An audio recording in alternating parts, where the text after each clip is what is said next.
Bem-vindo ao canal Cortes Cruz de Cristo. Se você ama ouvir a palavra de Deus, então curta e inscreva-se. Agora, nós temos muitas vezes tentado viver um padrão onde parece que as pessoas estão invertendo as posições.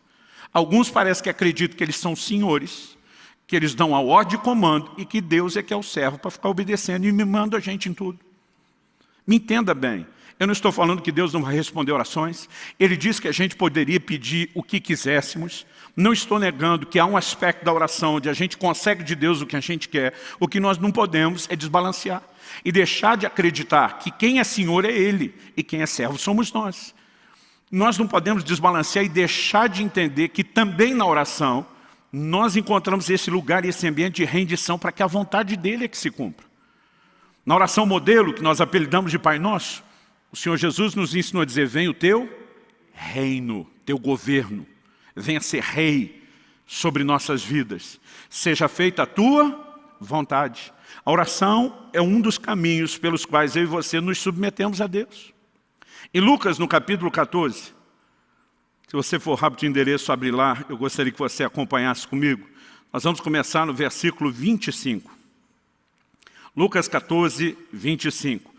Nesse texto, o Senhor Jesus, de uma forma assim muito clara, Ele pontua o que significa ser seu discípulo.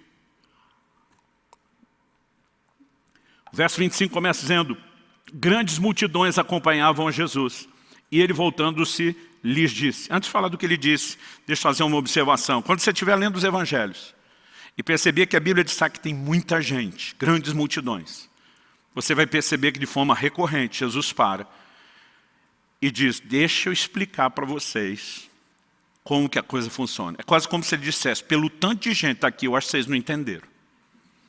Não significa que ele não quer as multidões. Significa que ele sabe como funciona o coração e a natureza do homem. Ele está olhando para eles e dizer: deixa eu explicar. Porque pode ser que alguns de vocês não entenderam o que estão procurando. Então ele entra no verso 26 dizendo: se alguém vem a mim e não me ama mais do que ama seu pai, sua mãe, sua mulher, os filhos, seus irmãos, suas irmãs e até a própria vida, não pode ser meu discípulo. Em outras palavras, Jesus está dizendo: ou você me põe à frente de tudo e de todos, inclusive de você, ou você não pode ser meu discípulo. Ele não está dizendo que tem um discípulo muito bom e tem um outro nível que é o discípulo meia boca, mais ou menos. Ele está dizendo: ou você me põe à frente de tudo e eu me torno a pessoa mais importante, mais amada, o centro e a prioridade da sua vida, ou você não pode ser meu discípulo. Aí ele continua no verso 27, e quem não tomar sua cruz e vier após mim, não pode ser meu discípulo. Então ele está aqui basicamente dizendo quanto custa ser um discípulo. Aí ele entra nos versículos 28 até o 30, com uma parábola, e depois no 31 e no 32 com a segunda parábola. As duas têm o mesmo significado. As duas falam que ninguém deve se lançar um empreendimento sem primeiro calcular quanto custa para ver se pode chegar até o final. Ele diz na primeira: pois qual de vocês, pretendendo construir uma torre, não se senta primeiro para calcular a despesa e verificar se tem os meios para concluir? Para não acontecer que, tendo lançado os alicerces e não podendo terminar a construção, todos os que a virem zombem dele, dizendo: esse homem começou a construir e não pode acabar. Do que Jesus está falando? De orçamento, planejamento financeiro? Sim, só como exemplo. A mensagem não é como eu e você devemos cuidar da nossa vida material e financeira. Ele pega essa lógica e aplica isso como um exemplo para algo que é espiritual. Verso 31 e 32. Ou qual é o rei, que indo para combater outro rei, não se senta primeiro para calcular se com 10.000 homens poderá enfrentar o que vem contra ele com 20.000? Caso contrário, estando outro ainda longe, envia-lhe uma embaixada pedindo condições de paz. Os dois textos dizem: calcula o custo do empreendimento. Se achar que não dá conta, vaza, nem começa o empreendimento.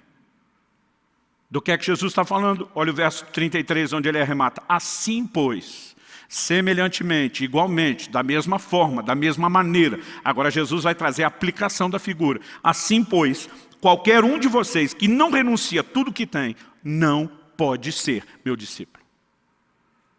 Quanto custa o reino de Deus? Tudo que você tem. E sabe o que Deus espera? Que cada um de nós calcule exatamente, ponha na ponta do lápis, quanto custa ser discípulo dele.